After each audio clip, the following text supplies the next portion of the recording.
morning. Today's day 8. It's 50-degree water. And I was gonna do a video today, but I'm feeling the Monday blues.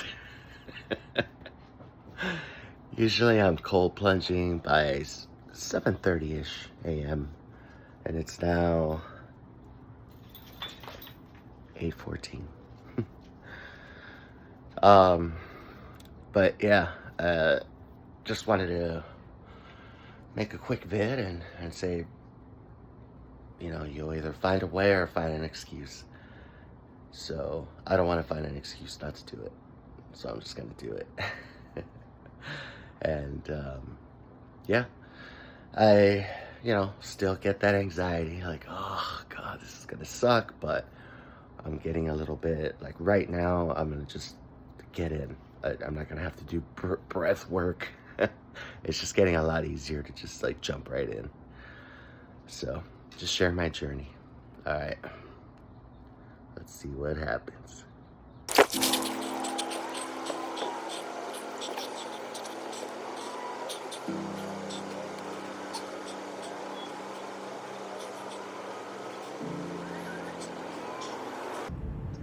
Ow. I couldn't even talk. Oh man. Yeah. I feel like today is very painful. But doable. Don't let my suffering discourage you.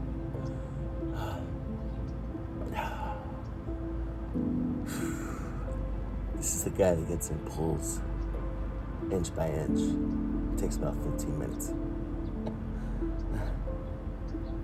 So, if I can do this, so can you. Oh, you know what it is? It's almost like a little bit of warmth. Your body starts to adjust to the cold. Like the tiniest warm blanket coming over your legs. And I'm sure that's when it's getting numb, obviously.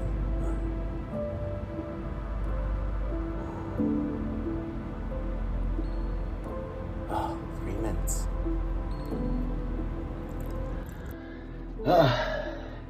So now that I dropped to 50 degrees, which is like some serious cold, the goal is to get down to about 40, I think, is going to be the ultimate.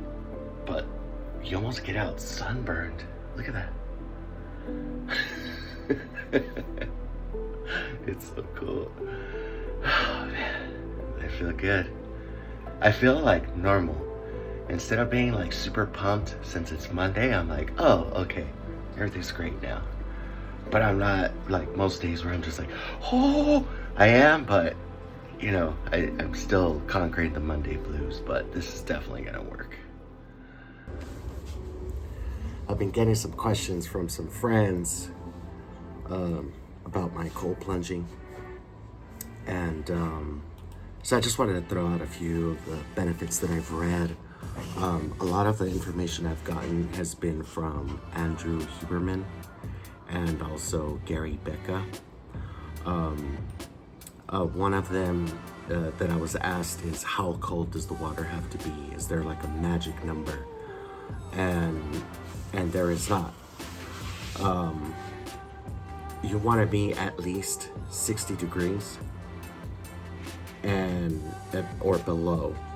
And then since everybody has different pain tolerance, that's why you want to just basically it's just going to depend on how much you can tolerate. So as long as you're at 60, that's why I started at 60.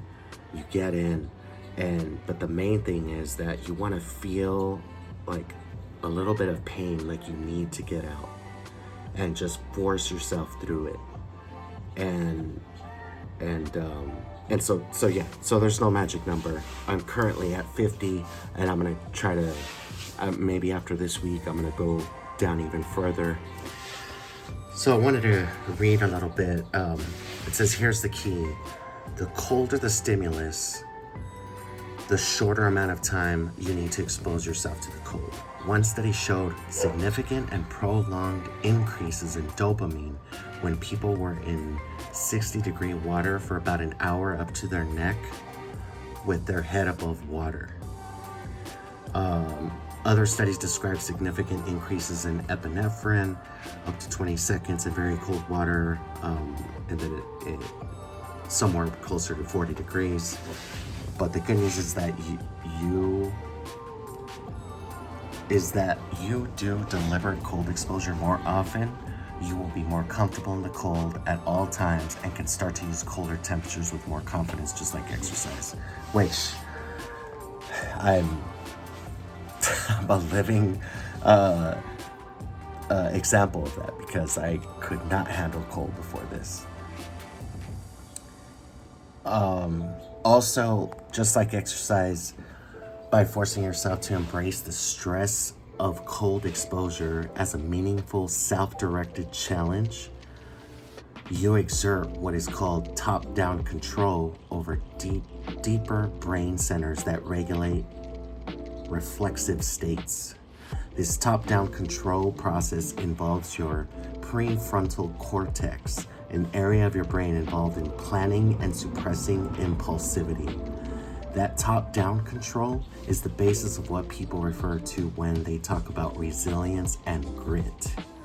Importantly, it is a skill that carries over to situations outside of the deliberate cold environment, allow you to cope better and maintain a calm mind when confronted with real-world stressors. In other words, deliberate cold exposure is great for training the mind. So, sign me up. Of course, while not true of every stress, cold exposure causes the prolonged release of dopamine. Dopamine is a powerful molecule capable of elevating mood, enhancing focus, attention, goal-directed behavior, etc. Even short bouts of cold exposure can cause a lasting increase in dopamine and sustained elevation of mood, energy, and focus. In short term, cold exposure increases metabolism as the body has to burn calories to increase cold temperature, or core body temperature in this case. The total calories burned from the cold exposure are not that significant. However, the conversion of white fat energy storage to beige or brown fat, which are highly metabolically active, can be beneficial for allowing people to feel more comfortable in the cold, triggering further and more sustained increases in metabolism. Of course, calories in versus calories out, or CICO, governs whether you gain, lose, or maintain weight. There is no escaping the laws of thermodynamics. Consider doing deliberate cold exposure for 11 minutes per week total, not per session, but rather 2 to 4 sessions lasting 1 to 5 minutes each, distributed across the week. So, yeah, I feel that it takes 2 minutes to get that warm blanket feel where you're no longer freezing your ass off, and you get over that like pain and like, holy shit, I need to get out of this water. Now that's just me. There's no science. This is just what I felt in my body. And so I don't want to do anything less than 2 minutes. In fact, once I hit that 2-minute mark, I'm like, oh, okay, I could stay in here for another minute or two. So I've been doing today I did 3 minutes. And tomorrow I think I'm gonna do 4 minutes, because I really didn't need to get out. I just got out because that was my goal at that moment. And yeah, so I haven't said this in any of my videos, but my initial goal is gonna be to do 30 days straight, and then I'm just gonna transition to the 3 to 4 times a week of cold plunging, or maybe I'll continue doing it every day. I don't know. All I know is that when I wake up in the morning, it's the first thing that comes in my head, and I'm like, ah, shit. And the excuses start to come up, like why I shouldn't do it, or just trying to find a reason why. But then I have to remind myself, like F it, I feel so good. It's kind of like exercise. When you exercise and go to the gym, I've never left the gym saying, oh man, why did I come to the fucking gym? You know? So it's kind of the same thing, except I've never felt like this getting out of the gym. This is on another level. It's amazing. Of course, it hurts a lot more than exercise, but yeah, it's been a game changer for sure, and I recommend it to everybody. If you've made it this far, thank you. I appreciate the support. I just want to share my experience with everyone. Just a normal guy. When I would see people cold plunging, I always saw ripped ass athletes. And, obviously I'm not ripped. and I feel the benefits already, and I just want to bring, positivity, health, and just be mindful, and want everybody to do the same, because I think it's a very positive thing for anyone. So again, thank you. Like, subscribe, share this, and yeah, it's a pleasure doing these little videos, and I'll see you on the next one. Thank you.